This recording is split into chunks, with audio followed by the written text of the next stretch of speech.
everyone think you're awesome. So then I want to go into, and it says, therefore, as God's chosen people, holy and dearly loved, clothe yourself with compassion, kindness, humility, gentleness, patience, and over all of these virtues put on love, which binds them all together in perfect unity. So love takes all these things, humility, gentleness, patience, kindness, compassion, and pulls them all together. And love is just like, I don't know, it's awesome when you actually finally get the idea of love, because it took me forever to get this concept, the idea that love is not an emotion, because the world has taught us for years of our lives that it's an emotion, it's how we feel. You know, using the idea of like, you have a family member, or like a mother, a brother, sister, whatever, and someone says, oh, I love my family unconditionally. What does that really mean? That means that no matter what they put you through, you treat them with love. You show them love. Not, no matter what happens, I have this feeling of love for them. You know what I mean? It's no matter what happens, you get in a fight with your brother, and if you're a guy, you know, and he punches you in the face, you don't attack back. You know what I mean? As hard as that is. You're getting yelled at by your parents. You respect them. You keep your mouth shut. You know what I mean? You don't fight back. You know, it's very simple. It's this concept of it's what we do. It's not how we feel. So, next I want to read another verse. This is gonna be a little bit verse heavy for some parts, and I apologize. But I really wanted a good backbone. Yeah. I know, but sometimes people, you know, it can be a little dry. People, you know. So, all right, ready? It says, "If I speak in tongues of men or of angels, but do not have love, I am only a resounding gong or a clanging cymbal. If I have the right gift of prophecy and can fathom all mysteries and of all knowledge, and if I can have faith that can move mountains, but do not love, I am nothing. If I give all I possess to the poor and give over my body to hardship that I may boast, but I do not love, I gain nothing."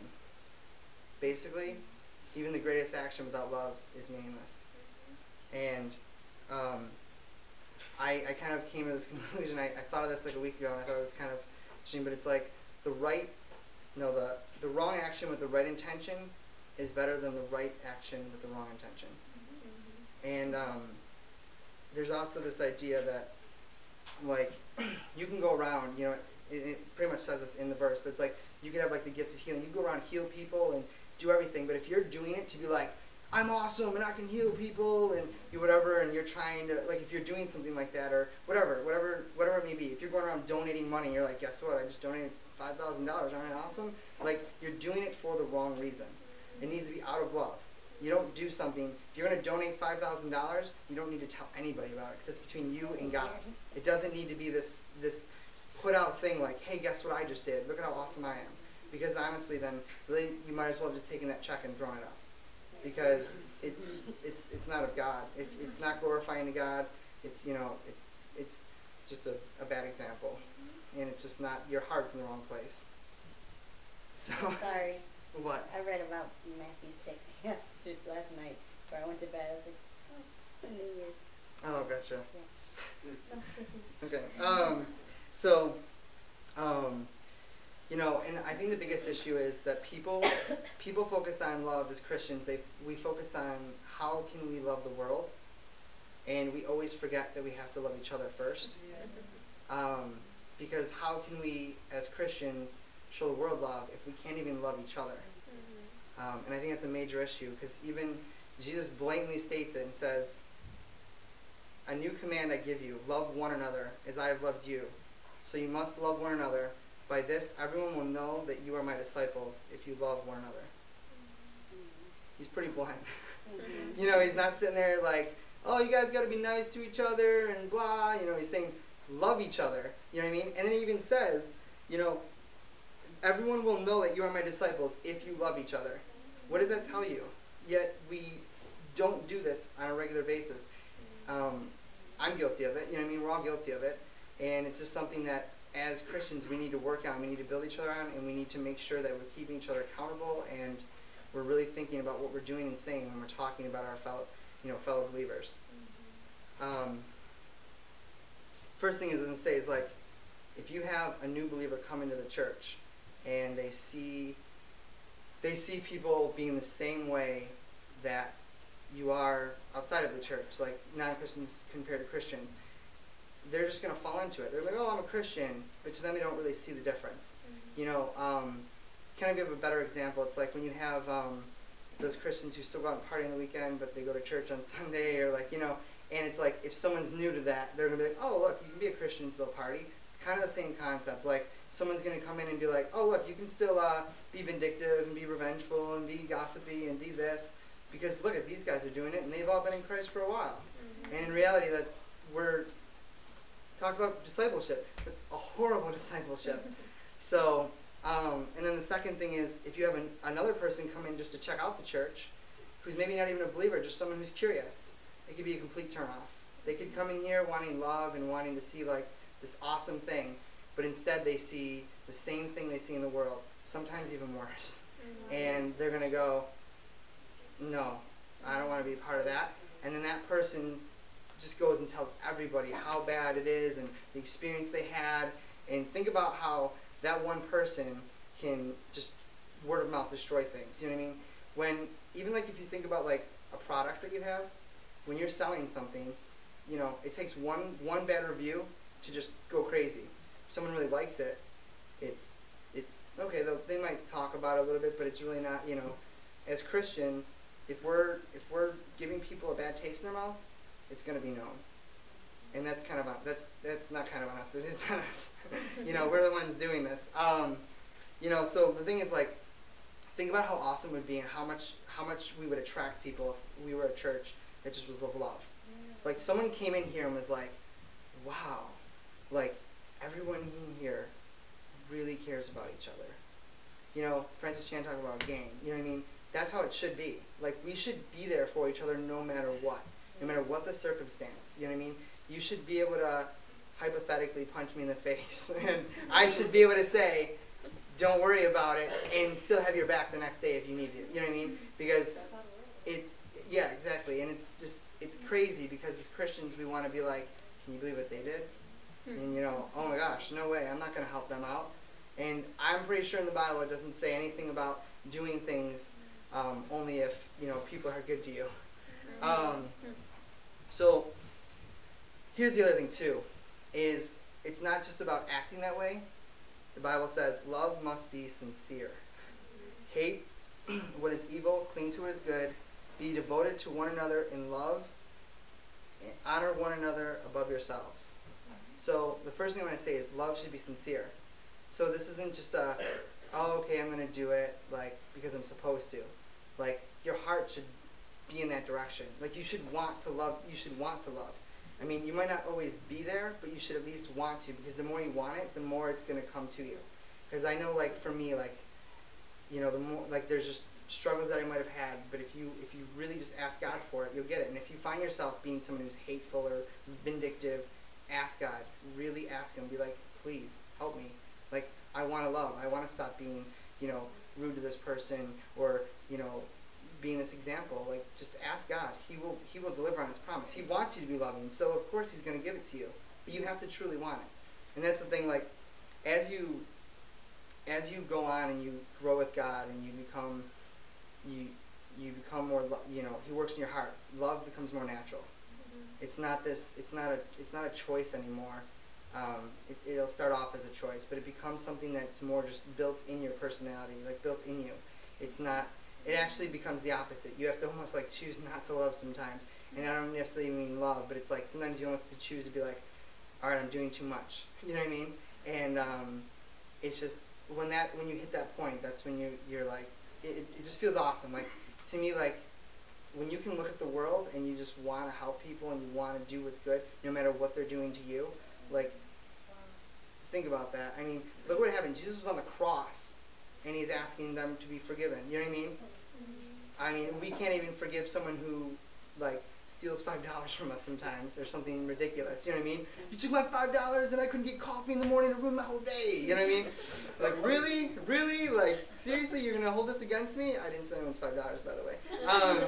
But it's ridiculous. Like, it's just crazy how we can let the smallest things get under our skin, and that just becomes such a negative vibe, and then you pass it on to someone else, and then pass it on to someone else. Like, let's walk around with love and smiles and happiness and joy and peace. Like, it would be so much better. You know what I mean? Like, it wouldn't be this junk. So the other thing I want to say is, it says, be devoted to one another in love. It doesn't say be devoted to each other in love, you know, under certain circumstances. It just says be devoted to each other in love. So it's always, forever, you know, always, no matter what, you know. And then it also says, excuse me, I lost my spot. Okay, bear with each other and forgive one another. If any of you has grievance against someone, forgive as the Lord forgave. It's pretty blunt. You know, there's no like sugarcoating it. It's saying, get over it. You know, let it go. Forgive and forget. There's no, you know, we can't build a you know, a core and grow together if we're sitting here holding things against each other. I'm not going to become close with Jersey because he made this comment to me and it really bothered me. So instead of maybe talking to him about it and maybe getting past it and growing together, I'm just going to hold it against him. I'm going to actually talk to Car about it and make her not like him, and I'm going to tell you, and then all of a sudden now we're divided because, you know, between, it's a popularity contest. Who likes Jersey? Who likes me? You know, and that's never a good situation. So, what was I going to say? Okay, so now I want to kind of take this whole idea of love and I want to bring it down to unity directly. It says, be completely humble and gentle, be patient, bearing with one another in love, make every effort to keep the unity of the Spirit through the bond of peace. So this is where, like, it really gets me because people have different doctrines. You know, like major things, like, or not major, but like things that people will talk about is like, you know, maybe like the idea of women speaking in the church or tattoos on your body, and people let these small things like divide them up. And it's like, in reality, who cares? Because the issue is of salvation. Like, okay, if I have an issue, and this is all hypothetical, so don't think I'm telling you what I think.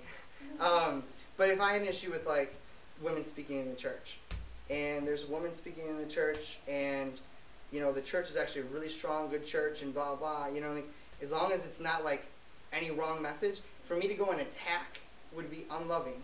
It's different if I went up to someone and was like, hey, like, you know, what do you feel about this? And you kind of try to figure it out. You know, there's a difference between, even like tattoos. Everyone's got their own opinions. Clearly, well, it's not clear because I got this before I was saved, but I don't have an issue in terms of the way I read. But some people will say it's completely wrong. You know what I mean? I've never had this problem, but I've had people say, like, someone comes up to me and be like, you have a tattoo? Like, how do you justify that? How is that okay? And it's like, whoa. Like, how is this glorifying to God, this conversation right now?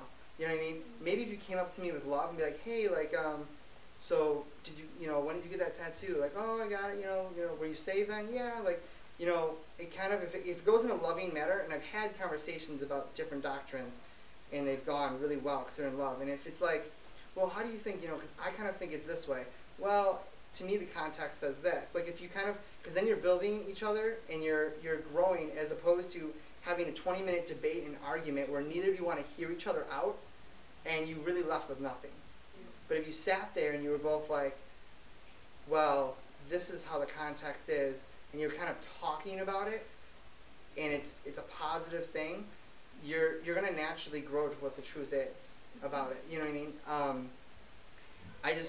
That's kind of like another, like a major issue for me, is like how people will just divide themselves over such small issues, like, and it really just doesn't make sense to me, because I've seen friends or people who I'm like, man, like, these people like should be like best friends because they're like awesome, but they let the stupidest like disagreements get in their way, and it's like, that's not what God wants. So the next thing I want to share is it goes into the body. This is all into unity. And this is going to be a really long verse, so I apologize. Actually, it's going to be two. So the first one is, from him, to Jesus, the whole body, joined and held together by every supporting ligament, grows and builds itself up in love and each part does its work. First off, it says, grows and builds itself up in love. Okay, so we're going back to the idea of love, like how vital it is, how important it is. It's keeping the body working. Jesus is the head. Okay, and it says each part does its work, which is automatically telling you that everything is doing something different. We're not all meant to do the same thing, which is, I'm about to read a verse that's going to completely go through this, so stay with me on this one. All right, just as the body through, if anyone wants to follow along actually, it's 1 Corinthians 12, and it's 12 through 31.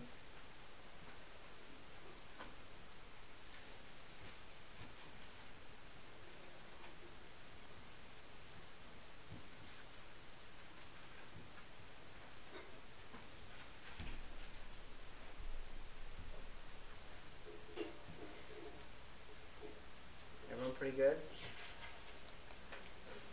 All right. For those of you who might be confused as I'm reading NIV, so it might be a little different from what you guys got. Just as a body through one has many parts, but all of its parts from one body, so it is with Christ. For we are all baptized by one Spirit, so as to form one body, whether Jews or Gentiles, slave or free. And we are all given one Spirit to drink. Even so, the body is not made up of one part, but of many. Now if the foot should say, because I am not a hand, I do not belong to the body, it would not for that reason stop being a part of the body. And if the ear should say, because I am not an eye, I do not belong to the body, it would not for that reason stop being a part of the body. If the whole body were an eye, where would the sense of hearing be? If the whole body were an ear, where would the sense of smell be? But in fact, God has placed the parts of the body, every one of them, just as he wanted them to be. If they were all one part, where would the body be? As it is, there are many parts, but one body. The eye cannot say to the hand, I do not need you, and the head cannot say to the feet, I don't need you. On the contrary, those parts of the bodies that seem to be weaker and indispensable, and the parts that we think are less honorable, we treat with special honor. And the parts that are unpresentable are, sorry, I lost my track. And the parts that are unpresentable are treated with special modesty, while our presentable parts need no special treatment. But God has put the body together, giving greater honor to the parts that lacked it, so that there should be no division. That's a big thing right there, no division in the body, but that its parts should have equal concern for each other. If one part suffers, every part suffers with it. If one part is honored, every part rejoices with it. Now you are the body of Christ, and each of you is a part of it. And God has placed in the church, and God has placed in the church, first of all, apostles, second prophets, third teachers, then miracles, then gifts of healing, of helping hands, guidance, and of different kinds of tongues. And he says, are all apostles? Are all prophets? Are all teachers? Do work miracles? Do all have the gift of healing? Do all speak tongues? Do all interpret? Do eagerly desire the greater gifts. So the first thing I want to point out is he ends with these questions, and they're rhetorical. He's not actually asking. Basically what he's saying is, they're not all apostles, they're not all teachers, they're not all these things. Yet, for some reason, when we have our certain stance, or we have a certain gift, we think everyone needs to have this. Or, I think a big thing I read was really cool is it says, Christians have different gifts, and no one gift should be expected by everyone, and nor should one person be expected of all gifts. And I think that's a major problem that a lot of people have. I use the idea of healing because it's a really simple idea, but and just to clarify too, there's obviously a difference between like a gift of healing and just praying for someone to heal, but that's a whole different topic. But anyways, so if some people have the gift of healing, are like everyone should have that gift, you know what I mean? It's like no, everyone shouldn't, because think about this in the real world. If everyone was a doctor, how would houses be built? You know what I mean? How would other things get done? They wouldn't. And if some people say, like, we'll disagree with the whole, like, we should have every gift. The problem is, if we were to have every gift, if everyone in this world was a doctor, a lawyer, a builder, blah, they would never be really good at these things. There would be no one who could make these, heal awesome diseases, researchers who could do this if they were focusing on everything all the time. So God gives us each individual gifts. I mean, obviously you can have more than one, but there's going to be some that you're going to have that are really good and really strong. And I may be really strong in one, and Deanna might be strong in a different one. Doesn't mean we should argue about whose is better and why I should have hers, or why she should have mine and I should have hers. That's not even that doesn't even make sense.